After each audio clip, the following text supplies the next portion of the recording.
Comme je l'ai dit, nous sommes très loin, nous sommes dans les années 1800. Et je pense qu'en 5 ans, au moins de 5 ans, nous pourrons faire un saut au moins de 100 ans pour nous retrouver dans les années 1950 au moins et continuer de travailler ainsi. Jusqu'aujourd'hui, le rythme auquel nous partons, ce n'est pas bien. Donc il faut se mettre soi-même la pression pour rattraper le retard. Faites en sorte que dans quelques années, nous soyons en 1950 et après encore on se donne la pression pour atteindre les années 2000.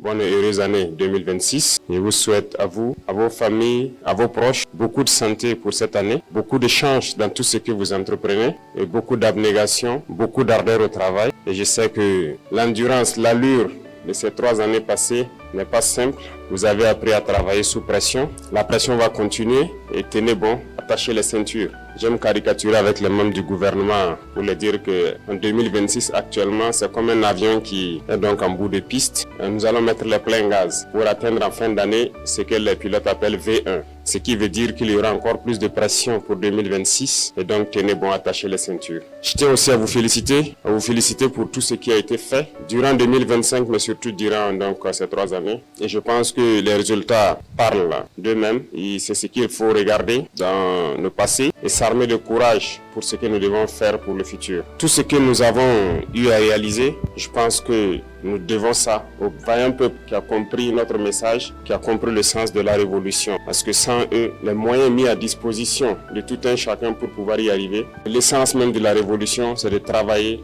pour le peuple. Et je pense que les exemples, il y en a beaucoup. Si vous prenez dans le domaine de l'agriculture, cette année, par la grâce de Dieu, nous avons fait une production record. Il y a des spéculations particulières que nous avons essayé d'introduire depuis ces 3 années. Comme je le dis, les esprits faibles, les petits esprits, pensent toujours que c'est impossible lorsqu'on veut initier de grandes choses. Mais il ne faut pas les écouter. Si on devait les écouter, on allait se décourager, on n'allait pas pouvoir se lancer. Parce qu'il y en a aussi qui sont là pour nous décourager dans ce que nous faisons. Lorsque vous décidez d'entreprendre quelque chose, ils vont être dans les railleries, les moqueries, pour vous amener à vous démotiver, à ne pas vous lancer.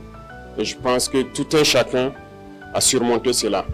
Parce que ce que je dis, ce n'est pas seulement au sommet de l'État, mais jusqu'aux citoyens au niveau du village, il y a un sursaut. Voilà, tout ce qu'on disait impossible de faire au Burkina Faso en matière d'agriculture, ça s'est fait aujourd'hui. Nous avons parlé du cacao, les gens ont crié sur tous les toits. Même certains réactionnaires à l'intérieur ici ont fait comprendre que non, ce n'est pas la priorité. Et pourtant, Dieu merci, nous avons de très bons maîtres chocolatiers. Et notre objectif n'est pas de produire pour vendre à l'extérieur, c'est de produire transformé pour nous ici et pour nos enfants. Aujourd'hui, le café, c'est une réalité au bord de Saman-Denis et nous avons, Dieu merci, des Burkinabés qui le transforment. Et je vous invite donc à consommer ce qui est transformé sur place ici. Beaucoup d'autres spéculations telles que le blé, l'ananas, la vigne et bien d'autres, j'en passe, se cultivent aujourd'hui au Burkina Faso. Et ça va se transformer ici au Burkina et ça va créer de l'emploi pour le Burkinabé et c'est ce que nous allons consommer. Et donc c'est ce qu'il faut voir dans ce qu'on a pu réaliser et s'armer de courage encore pour l'avenir. Beaucoup d'autres projets donc ont été à succès. Quand on prend le domaine de l'éducation, beaucoup d'amphithéâtres ont été construits. La dernière fois au Conseil, on a adapté des textes qui permettront donc d'équiper ces amphithéâtres et de construire de nouveaux amphithéâtres. Beaucoup d'écoles et centres de formation verront le jour en 2026. Au bord donc de nos pôles de croissance tels que Bagré, Saman-Denis et autres, c'est pour amener les jeunes Burkinabés à pouvoir transformer, produire et transformer ce que nous faisons ici. Donc, nous n'allons plus nous concentrer sur l'enseignement général uniquement. Nous avons parlé d'enseignement professionnel et technique et donc beaucoup de lycées modernes verront le jour en 2026. En plus de cela, nous avons décidé de construire une université technologique et j'espère que d'ici la fin de l'année, vous allez voir cette université donc se dresser. Les travaux ont déjà commencé et nous avons donné donc dit aux entreprises de tout faire pour être donc dans les délais pour que les rentrées prochaines nous puissions accueillir des étudiants dans des domaines donc assez pointus de la technologie pour que nous nous mettons au diapason et espérer donc rattraper les autres. Et c'est possible. Et je suis heureux donc de vous dire que dans ce sens-là, nous sommes en train de mettre en place un laboratoire. Et aujourd'hui au Burkina Faso par exemple, pour les chercheurs, nous avons beaucoup d'équipements qui sont là. Nous allons les permettre donc de faire la recherche sur place. Et sans me tromper, je peux dire que nous avons actuellement ici installé un microscope électronique à balayage, le plus récent qui puisse exister en Afrique ici, et le plus moderne. Donc il est là au Burkina Faso, il est fonctionnel et les chercheurs vont commencer donc à aller faire tout ce qu'ils doivent faire ici au lieu d'aller à l'extérieur encore le faire. Et ça va encore encourager d'autres personnes à chercher et à découvrir. C'est pour dire qu'il y a beaucoup de domaines que nous n'avons pas oubliés, en passant par la santé, tout ce que nous sommes en train de faire, notamment les centres de santé communautaires qui sont construits et qui seront équipés. Ça fait partie aussi du lot de mesures prises lors du conseil dernier. Et donc tout cela, c'est à votre actif, c'est à l'actif de toute l'administration et c'est avec l'appui et le soutien de notre vaillant peuple que nous arrivons à le réaliser. L'initiative Faso Mebo, qui est devenue une agence aujourd'hui, alors lorsque nous entamions l'autoroute, certains doutaient parce que c'est un projet qui est là depuis plus d'une décennie. Bien sûr, nous avons trouvé le projet et lorsque nous avons donc cherché à comprendre même le projet, c'était une autoroute de 2 fois 2 voies. Et les entreprises à majorité étrangères qui avaient fait des propositions, les moins chères étaient, je pense, 1032 milliards pour faire les 2 fois 2 voies. Et donc on nous proposait de nous financer pour pouvoir le réaliser en 10 ans pour les délais les plus courts. Il faut être conscient, pour nous condamner les générations qui ne sont même pas encore nées à des prêts de 50-60 ans pour construire une autoroute de 2 fois 2 voies qui sera dépassée dans peu de temps. Lorsque nous avons voulu savoir si c'est 4 fois 2 voies, certains même se sont moqués de nous, certains entrepreneurs, ils n'y croient pas. Dans un tel pays, 4 fois 2, c'est pas raisonnable. Certains ont dit que ça devrait nous coûter plus de 3 000 milliards. Mais comme je dis, dans la révolution, c'est la responsabilité, c'est la conscience. On ne va pas rentrer dans ces schémas. Voilà pourquoi nous avons décidé de le faire nous-mêmes. Parce que nous avons confiance en nos jeunes ingénieurs, nous avons confiance au potentiel des Burkinabés. Nous avons donc cherché des équipements de tout ordre. Aujourd'hui, sur ce chantier, je peux dire que le chantier il est unique en Afrique. Il n'y a pas un chantier d'autoroute pareil qui mobilise autant de monde, autant d'équipements. Il n'y en a pas. Les travaux de nettoyage, il y a plus de 100 bulldozers sur ce chantier. Et je ne vois pas pareil. Je m'étais donné 2 mois pour qu'ils puissent finir le nettoyage. Et je pense qu'ils ont tenu le pari. Nous sommes à 40 jours, ils ont déjà fait plus de 70% du nettoyage. Et le 15 février, s'il plaît à Dieu, ils auront fini.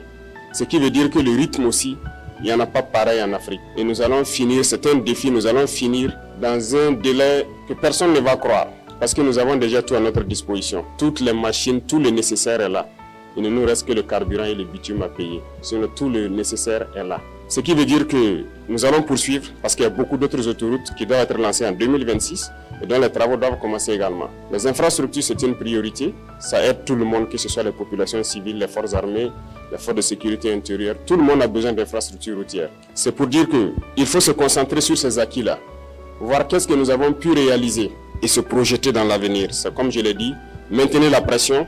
Et je pense que 2026, il y a tellement de grands chantiers qui doivent commencer. Et vous devez maintenir ce cap-là pour qu'on puisse réussir le pari. Les gens continueront à nous démotiver. Les impérialistes, ils ne manquent jamais de tours dans leur sac. Ils vont continuer à communiquer pour ternir l'image, pour nous démotiver. Il ne faut pas les écouter. Il y a aussi ces individus esclaves de salon-là qui ne peuvent jamais changer.